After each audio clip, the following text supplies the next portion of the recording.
Hello there. Once again, this is Anton from Anton Will Bay. Thank you once again for stopping by the collection room, and we're taking a look at some more of Jim Lee's run with X-Men. This is the third batch. We've done 1 through 4, 5 through 8, and 9 through 12. Now we're up to 13 through 16, and I'm going to probably try and continue on till about issue 50. I think that's pretty much all of the regular X-Men series I have in order. I think I have, it gets pretty sketchy after that, but I have everything I used to have, and I kept Jim Lee's run in the early 1 through 50 of X-Men is pretty much some of the best stuff pretty much ever. So that is why I held on to that. Gonna take a look here at issue number 13. And I'm not positive, are we still in Jim Lee's run, or have we switched artist? Because there's some artists that look a lot like Jim Lee's work that they filled in with. So I'm not sure. But anyway, we got a nice opening page there. Probably Xavier absorbing everybody's thoughts. That's always a big thing. Got to flip it sideways. Never care for it when I have to do that. It's just one of those things.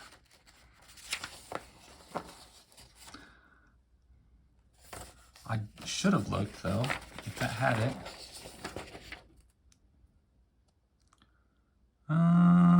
Let's see. Writer, artist, Dan Panosian. Yeah, I'd say Dan is pulling off a very, very good impersonation of Jim Lee's work here. And I'm not sure how long Jim Lee worked on these, or, you know, he might be done.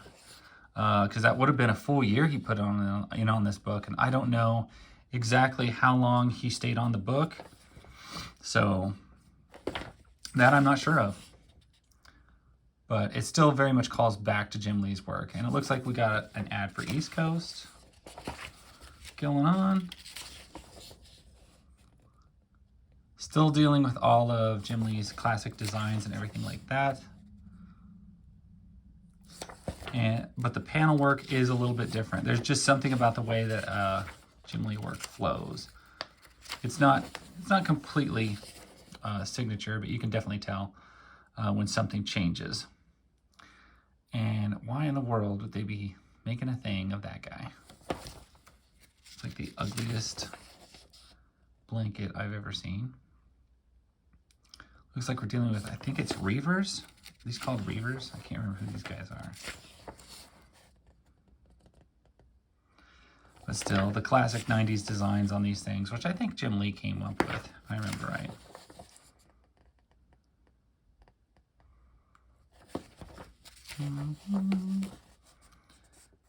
Expressions. I don't know why I don't remember that being the name of the letters page. That seems odd to me, expressions. We are clearly into the Executioner song. Now, I must confess, I have never read the Executioner song, and hey, here's a card that fell out. It's Apocalypse. It's Apocalypse card. Cool. So this was like a huge crossover thing that went through every single Marvel X-Men title at the time. And I could not tell you totally what it's about. It looks like we have, who's our artist? Andy Kubert, penciler, nice. This looks very, very good. Okay, I've seen Andy Kubert stuff. He was still on board with the book, clear into like issue 40s, because I know he did Amazing X-Men in the Age of Apocalypse. That was Kubert's work, if I remember correctly. Oh, yeah. I don't know. If you look at this picture, it's almost like a blending between Jim Lee and what's his name? I hate it when I do that, especially when it's somebody super famous.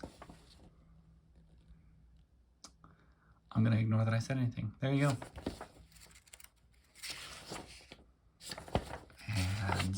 Ads. Huh, I've always wanted to see this guy in action. I have never actually seen him in a comic book. Tusk, one of the Dark Riders. little guys pop out of him. He was one of my favorite Toy Biz action figures like ever. So I had seen this picture of Apocalypse before. That is a cool image of that. Also a very cool image of Wolverine sitting there smoking a cigarette or a cigar. The thing I remember about this guy's art the most is the facial stubble. Like, it's a signature. Everybody's clean shaven until this guy draws them. Then everybody has this like 5 o'clock shadow going on. It makes everybody look more tough and grizzled, which of course is what everybody wants. And I just came across these panels recently, and I really, really like them. And of course, it's just it's Bishop overdoing everything and Jubilee underdoing everything at the same time. Yeah, I feel like at one point I had the entire run of the Executioner song, and I never read it. I feel like a bonehead for not ever having read it when I had the chance. It's just one of those things that I had a whole bunch of comics, and I did not read them when I had the chance, and I ended up getting rid of them before I had a chance to read them, and I have a lot of regret about that.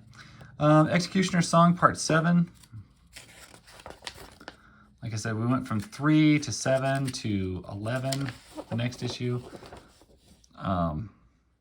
And another card is falling out. Hunter of the MLF. The Mutant Liberation Front. I just thought Reaper was cool. Cool looking character. Looks like we still got Andy Kubert on pencils. He does a fantastic job.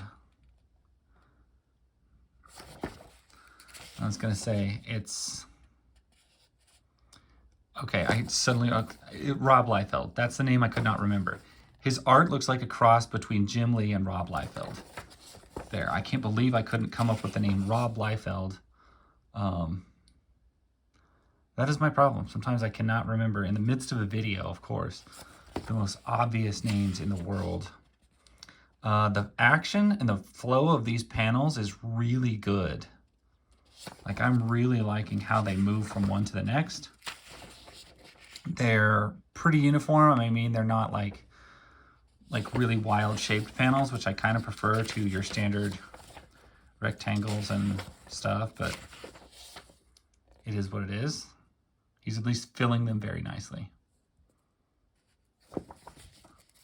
And any story that you got Guido throwing up or going in there, that's always good. You can throw him in like any story. I've always enjoyed him.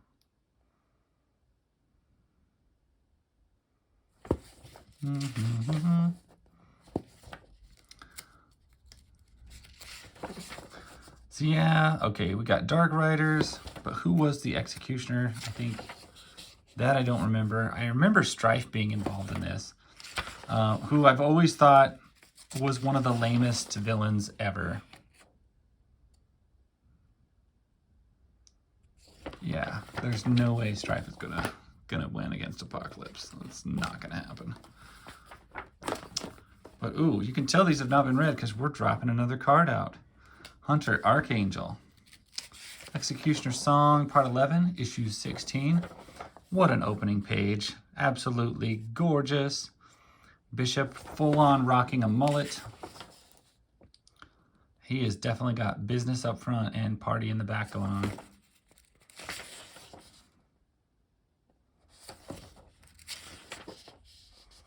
The art's good. It does look slightly rushed. I don't know how else to say that. It just looks like they really were in a hurry. But not that it looks bad, it just looks a little bit scratchy, like they did it in a big hurry. Of course, I don't know what kind of like timelines they had. Of course, you got the opening cartoon. That was awesome. These panels are kind of a mess. There's too much going on in them without actual backgrounds or shapes. But I'm not gonna bag on Andy Kubert's art because I think that's pretty wow. Look at this outfit. Who dressed like this in the 90s? It's pretty impressive. as are these pages. We should probably give a little nod to their colorists because these are looking fantastic. There's Apocalypse looking more lively and action-packed than he normally does. Bulletin of Bulletins and Bullpen. We got East Coast Ad, which I always love those. Don't know whatever happened to them. I doubt they're still in business.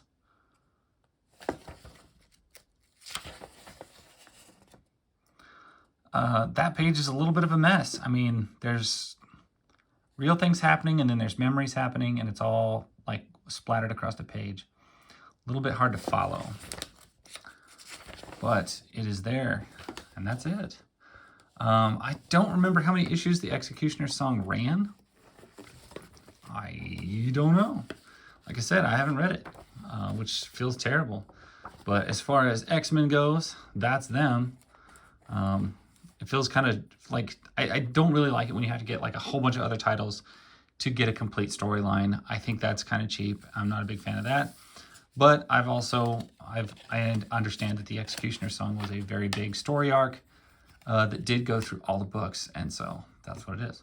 Anyway, thank you so much for watching. I greatly appreciate it. I hope you appreciate the X-Men videos I've been doing, as well as the others. And if you like it, give me a thumbs up. If you hate it, also give me one too. And I'll catch you guys later. Bye.